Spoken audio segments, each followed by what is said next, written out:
I didn't see her at first, too wrapped up in my sketchbook and the beginnings of a caterpillar doodled carefully on the page to notice.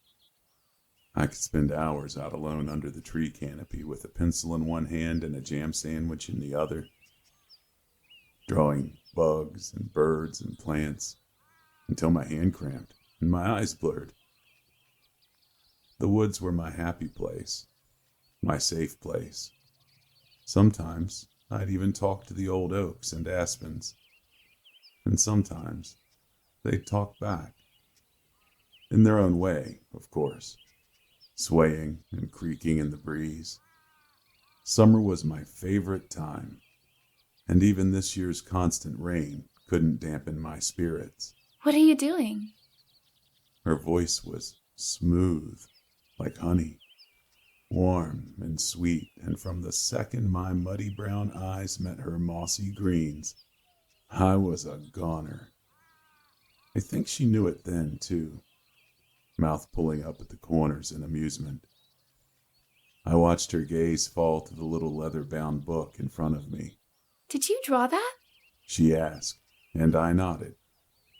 The smile never left her face as she made her way across the clearing, coming to sit opposite me on the fallen tree trunk. An uprooted oak pulled from the ground during the floods last year, felled far too prematurely.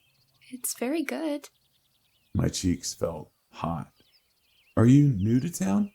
I managed to choke out, silently thanking whatever god might be listening that my voice didn't crack. Yes. She frowned, the gesture looking very unnatural on her gentle features. We just moved here, my mother and I. We live down there. She pointed a delicate finger down the hill towards the town limits, towards Blackbird Creek, towards the place we were always warned never to go. Oh, was all I managed to say. Everyone from town knew the tales of Blackbird Creek. We grew up with them, the stories of swamp witches and creatures of dark magic that lived by the murky waters, beings that waited hidden in the tree line, ready to catch you or curse you or worse. She didn't look like a swamp witch, though. She looked like an angel. We spent the rest of our time together in silence that afternoon, her watching carefully as I added each individual prickly hair to the spine of my caterpillar, while I quietly tried to control my racing heart. When it came time to say goodbye, she frowned, that same unnatural-looking frown. Will you be back? Yeah, I come here almost every day, I said, and with that, her features eased again. Good. She said with a nod, and turned to leave before looking over her shoulder. I'm Elizabeth, by the way, but everyone calls me Lizzie. Caleb, I said, and she gave one last flash of her dazzling white teeth before disappearing between the alder trees. It was almost supper by the time I made it back to the house. I slid my boots off quietly by the door before stepping inside, hoping that I'd be able to sneak through the hall and up the stairs without Father hearing. "That you, boy?" he called from the kitchen, and I shuddered to myself. "Yes, sir." I found him sitting at the dining table, pipe in hand as usual. "Where you been?" His muddy eyes, the same shallow brown as my own, stared me down suspiciously. My stomach nodded. "Nowhere. Just out," I lied. He scoffed. "There's stew in the pot." He pointed the long end of his pipe towards the stove. I portioned some into 2 large bowls and took the seat opposite him, holding my hands out automatically. He took hold and gripped hard, his leathery calluses rubbing against my knuckles. "Dear Lord, we pray that you keep watch over our souls in these the darkest of nights, for black shadows creep unseen to try and claim that which we devote to you. Amen." We ate quietly together, our usual routine since Mother died. She passed the day the floods began last year, and since then the house felt dull and lifeless.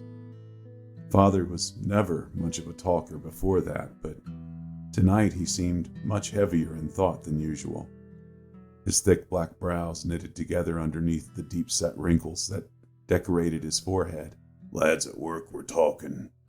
Said something about a family living down at Blackbird." He paused on the name, as if the very syllables left a bitter taste in his mouth. "A load of old horse shit if you ask me, but you better stay out of them woods. You hear me, boy?" "Yes, sir." I nodded firmly. "Good." The house was empty when I woke. Father always left for work before the sun rose, so I took my time getting ready, carefully wrapping an extra sandwich in parchment, just in case, before I made my way to the woods. I stepped into the familiar clearing and breathed in deep, the smell of wet earth and damp wood filling my lungs. I was alone, a fact I'd usually have reveled in, but today was different. Perhaps she'd changed her mind about seeing me again. Perhaps she'd realized how enamored I'd been on our first meeting and thought I was strange. I knew I wasn't much to look at, a little too short for my age, and a little too round in the middle, a troll next to her. Maybe that's why she wasn't here. I silently chastised myself for thinking she'd come. Idiot. "Hello, Caleb." I spun around on the spot at the sound of my name, turning to see her, standing in a stream of sunlight that had broken between the leaves. I couldn't help the ridiculous grin from spreading across my face. She giggled, returning my smile. "You came," I said. "Of course I did." Her eyes twinkled in amusement. I watched as she walked to sit on the same fallen tree trunk as before. It had begun to sink into the ground slightly, wet mud slowly swallowing it whole. I wondered for a second what that must feel like. "How old are you?" she asked, breaking the silence and pulling me from my thoughts. Her eyes were intense, searching my face as if to pull the answer straight from my head. 14, but I'll be 15 in a month and 3 days. I paused for a second before asking, "How old are you?" "I'm 15, but only just." She smiled again. She looked older, I thought, taller than me by at least 2 inches, eyes so deep and knowing. She was brave, too, not awkward and blundering like myself. We spent the rest of the afternoon sitting in the clearing, her on her old oak trunk and me on the dry patch of ground with my sketchbook, a harvest man taking shape on the page. It felt so natural being here with her. The months I'd spent coming here alone began to feel foreign, like another life. We talked about our families, her mother, why they moved. She told me her father was an alcoholic and that he'd been killed trying to rob a store back home for money and liquor, shunned by the community and with nowhere to go or a penny to their name. The only option was Blackbird Creek. I didn't dare ask her what it was like out there, whether I was more scared to sound like an idiot or find out that all the stories were true. I don't know. She never mentioned it either, perhaps unaware of the gruesome tales we were fed in town. The next couple of weeks were spent the same. Each morning, I'd wake up to the early morning sun, pack my bag, and set off to see Lizzie. We'd spend our days talking, laughing, enjoying each other's company as she watched me fill my sketchbook. Each night, I'd come home as the sun set. Father would warn me about the witches in the swamp, and I'd always promise to stay away. Something not right, he'd mumble. Unnatural, he'd say. But I took no mind. By the time midsummer came, the sun shone hot. The previous near-constant rain didn't last long now, coming only in short bursts that lasted just long enough to keep the woods lush and green and allow the woodland to recover from the floods. I was thankful for it, too. Everything felt so green and alive, and for the first time, in a long time, I felt alive, too. Hello, Caleb. A honey-sweet voice called from the tree line that separated us from the place we didn't go. I had to squint to make out her shape amongst the leaves of overgrown climbing plants.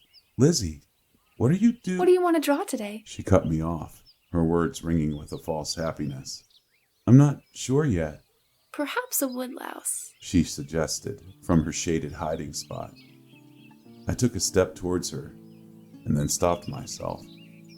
Even if I wanted to, I couldn't cross the invisible barrier to the creek. The stories of horrible monsters waiting in the dark filled my head, made my knees lock. Part of me, though, began to wonder how true those stories were, with the girl and her mother living just fine beyond the alder trees. Lizzie! I paused, but she didn't reply. What are you doing in there? We stood in silence for a moment before she sighed and took a hesitant step forward into the light. My hands balled into fists at the sight, knuckles turning white under the pressure.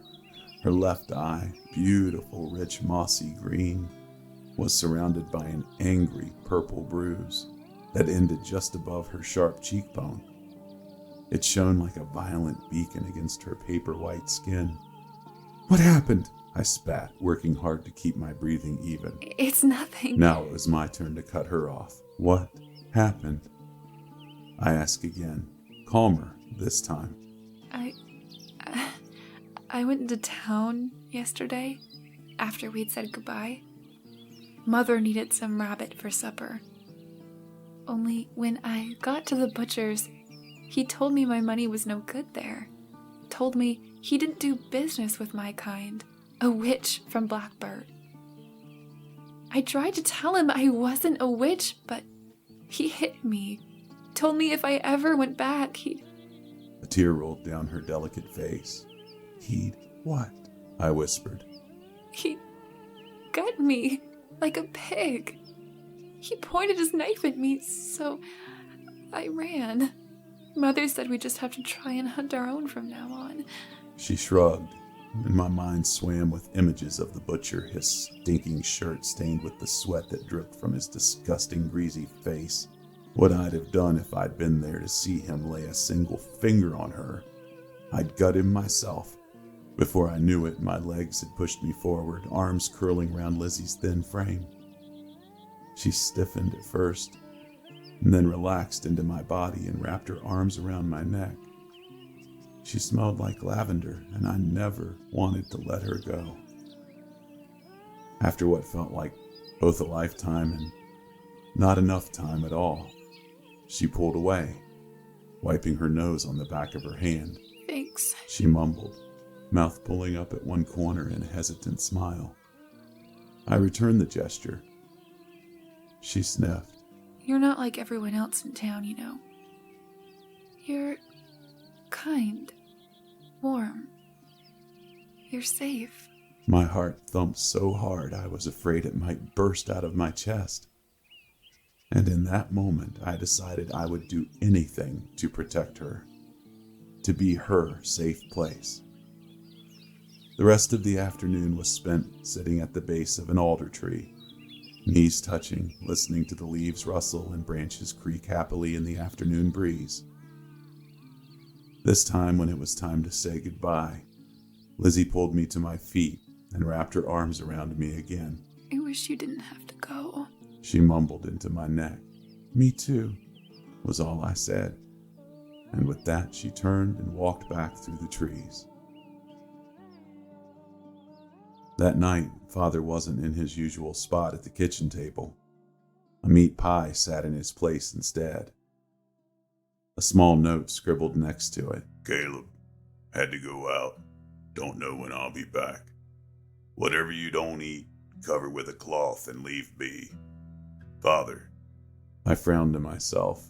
Father never goes out unless it's to work and always stops for vegetables and meat and whatever else we need on the way home. I sat in my chair and held my hands together in front of me. Dear Lord, I pray that you keep watch over my soul in these the darkest of nights, for black shadows creep unseen to try and claim that which I devote to you. Amen.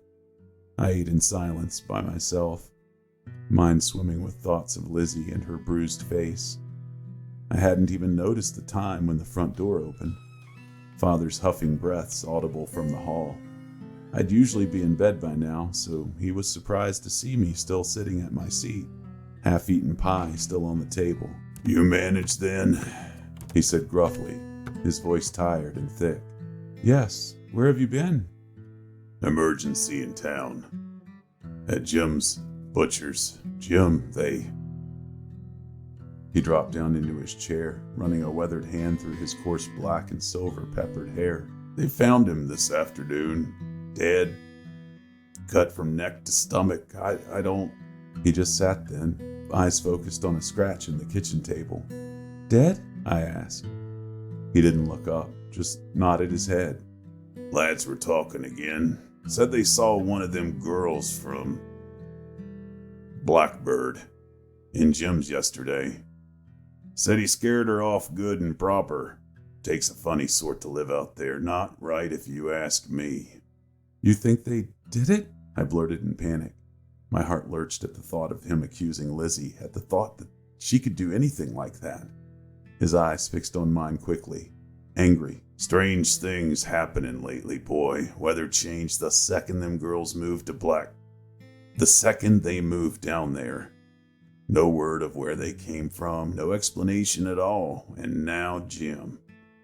I ain't the only one who noticed either. You mark my words, something's brewing, I know it." He slammed his open palm on the table. I stared at him in silence, mind swimming with thoughts of Lizzie and her mother.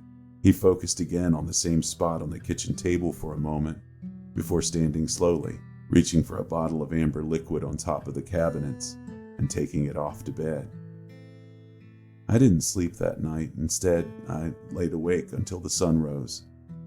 All I could think of was running to Lizzie, to warn her before it was too late. Of what, though? I didn't know. The next day, I found Lizzie already on her usual tree trunk. The bark was beginning to peel in places, baked dry in the hot sun. It left little brown flecks on the hem of her dress. "I need to talk to you," I called to her the moment I stepped into the clearing, but she didn't seem to notice the urgency in my voice. "Oh, hello," she said, eyes not quite focused under knitted brows. I made my way over to sit beside her, nudging her knee gently with my own. "What's wrong?" "Mother said they found the butcher dead," she said, hands twisting together anxiously in her lap. I nodded with a sigh. "Yes, my father told me last night." I paused for a second, gulping before reaching out and placing one of my hands on hers. She stopped fidgeting immediately and laced her fingers through mine. "Are you okay?" I asked. "Yes. No. I don't know. What if they think I had something to do with it?" "Well, you didn't," I said matter-of-factly. "You believe me? You don't think I'm a swamp witch?" Her eyes locked hard on mine, searching like always, as if to pull the answer straight from my head. "Of course not. And even if you were, it wouldn't matter to me." I shrugged. She stared at me for a few moments longer, eyes glistening with an unshed tear, before leaning in just slightly. I did the same until we came to meet in the middle. Our lips brushed for only a second, but in that moment, I felt as though I could live 1,000 lifetimes and never be as happy as I was right then and there, on that old tree trunk with Lizzie. "Caleb!" a low, gruff voice shouted from the wood entrance. I turned my head so quickly I thought my neck might break to see my father standing in the opening of the clearing. A gathering of people I recognized from town at his back. "What the fuck are you doing, boy?" He marched over to us in pure fury, wrapping his coarse hand in the collar of my shirt and yanking me away. Lizzie stood there, eyes darting between the faces of people she didn't know. "Father, stop!"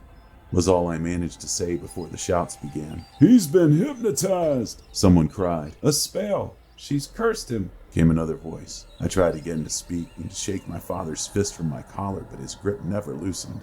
"Your mind has been poisoned," he said, venom leaking from every word. A man I recognized as the town sheriff stepped past us, coming to stand at the front of the mob, just a few feet from Lizzie. She began to wring her hands together again, her skin reddening under the pressure. "You've been found guilty by the good townspeople of witchcraft. Do you have anything to say in your defense?" His booming voice filled the clearing, made the leaves shake and branches creak. What? Was all Lizzie managed to say before her throat closed around a sob. "If you've nothing to say and no proof to the contrary, then I hereby declare that you are indeed a witch, the crime of which is punishable by death." "Officer?" The sheriff turned to a man in the crowd. He took a long, quick stride towards Lizzie before losing his footing on the uneven ground. His neck caught hard between the low-hanging vine of a climber plant, beautiful ivy leaves tangling in his hair. And with a loud snap and a quiet gurgle, he was still. Somewhere behind him came a scream. "She killed him!" someone yelled. "Swamp witch!" "No!" I shouted, barely audible above the growing chants echoing around the clearing. I looked at Lizzie, her face warped with terror, and mouthed the word, "Run." She turned on her heel and made for the tree line, slipping between the alders as quick as her legs would allow. I followed soon after, finally free of Father's grasp. I prayed that the trees would close behind me as I ran through the undergrowth. I'd never crossed the line before, the invisible barrier that separated us from the swamp.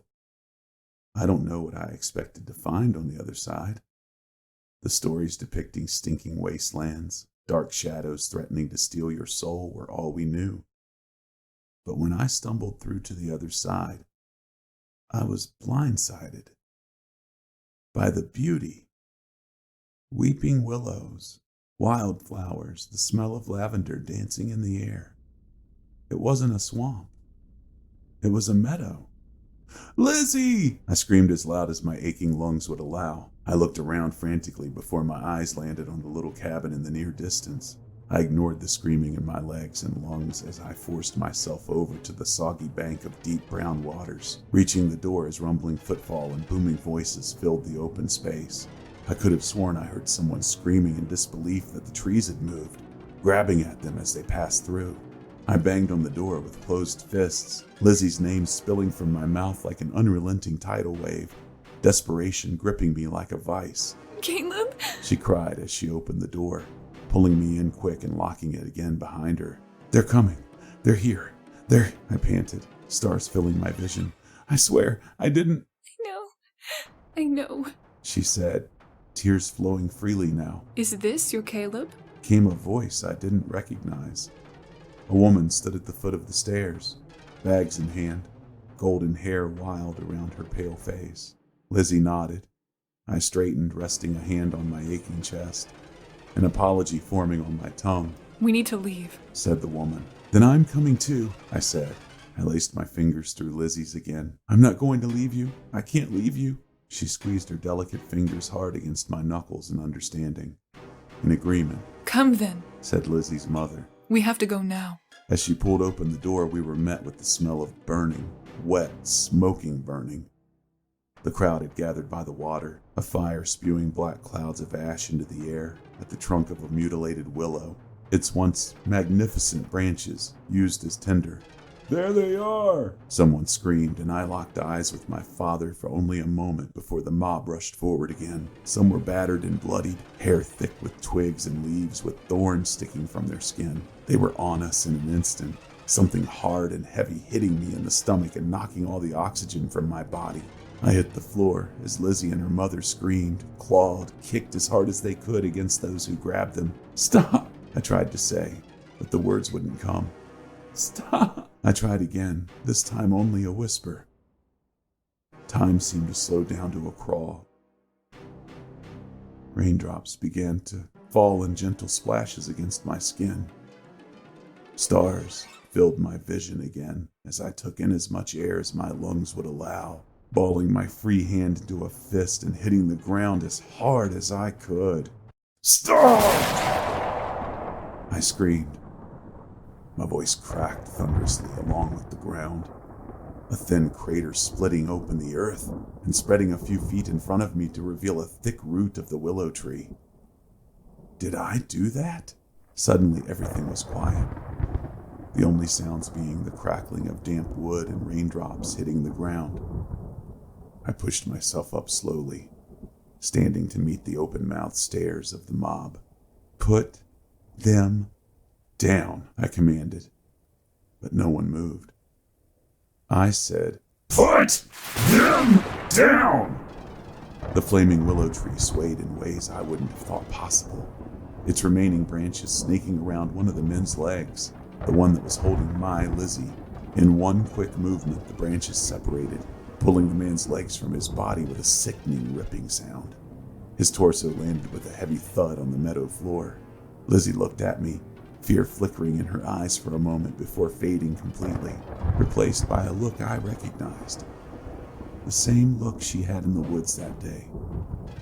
The day she said, "I felt safe." She grabbed her mother's hand and pulled her from the sheriff's grip, coming to stand behind me. I heard Lizzie's mother quietly ask frantic questions, but Lizzie didn't answer. "You," my father stepped forward, a look of betrayal and confusion on his face. "It was you?" I didn't answer. "He's a witch," someone in the mob muttered, and soon the chanting started again. Father looked at me, then back to the crowd, shaking his head. The sheriff took a few tentative steps forward, followed closely by the townspeople. "No," I said. The crack in the ground grew at my voice, the roots of the willow tree seeming to push the earth open under their feet. When they didn't stop, the roots rose from the dirt and grabbed at the mob, lifting them high into the air before slamming their bodies back down hard against the meadow floor. The wildflowers misted red with blood as the roots dragged whatever was left of their bodies into the now flooding hole in the ground, slowly burying both dead and alive. A few mob members were already turned to run, making their way quickly towards the woods. The alder trees bent their branches, grabbing and ripping at those who tried to flee. The sheriff was caught by a snaking vine that pushed its way into his mouth, pulling out whatever insides it could with its thorny grip. I was too caught up in the horror to notice my father had come to crouch his body in front of me, his hands placed on both of my shoulders. "Caleb," he said loudly through the screams. "Please, boy, stop," he begged. I looked at him, his eyes the same muddy brown as my own. Suddenly the meadow was still, the rain quickly dissipating. "Would you have stopped?" I asked. "What?" He rested a hand on my cheek, a gesture he hadn't done since I was small, before putting it back on my shoulder. "Would you have stopped?" I repeated. "Or would you have allowed them to burn Lizzie and her mother alive?" I asked plainly. He sighed, shaking his head. "I'm sorry, boy." I stepped away from him, letting his arms fall to his sides. "I should have known," he said, looking at the ground this time. "Your mother, she was special. Not like this, no, of course, not like this, but she was special. She used to sit in those woods, listening to the trees creaking in the breeze. You're so much like her, Caleb." I'd never seen my father cry, even when my mother fell ill, even when she died and we buried her in the church graveyard in town. He never cried then, but he did now. "I should have known you were different, but I never imagined this." He gestured around us, quiet for a moment before asking again. "Please, Caleb, stop." I felt another hand on my shoulder, this one delicate and gentle. I turned to see Lizzie, eyes glistening with tears as she nodded her head. "It's okay. It's over," she said. I turned my attention to the meadow, limbs stuck high in the treetops, headless torsos floating in the muddy water. It was quiet. The trees were still. "I'm sorry," I began, turning to face Lizzie. "They couldn't hurt you. I couldn't bear it. I didn't know this would happen. I didn't." She placed her hand over my mouth, silencing me immediately before throwing her arms around me and burying her face in my neck. "It's over," she said again. "I'm safe." And with that, I knew it was going to be all right. As long as I had Lizzie, as long as she was safe, I knew everything was going to be all right. I didn't notice her at first, too distracted by my sketchbook and the beginnings of a caterpillar doodled carefully on the page. Papa? Yes, sweetheart, I hummed, looked up to meet her muddy brown eyes. Can you teach me? Of course, I smiled, pulling my daughter onto my lap. We sat together in the warm summer sun that broke through the canopy as she drew each little prickly hair onto the spine of the caterpillar. She's getting good, Lizzie said, watching us fondly from her spot on the old oak trunk. My breath caught in my throat, still floored by the woman who allowed me to love her. Proud of our work, Willow and I joined Lizzie by the trunk, listening to the creaking of the trees. Sometimes, Willow and I would talk to them, and sometimes they'd talk back.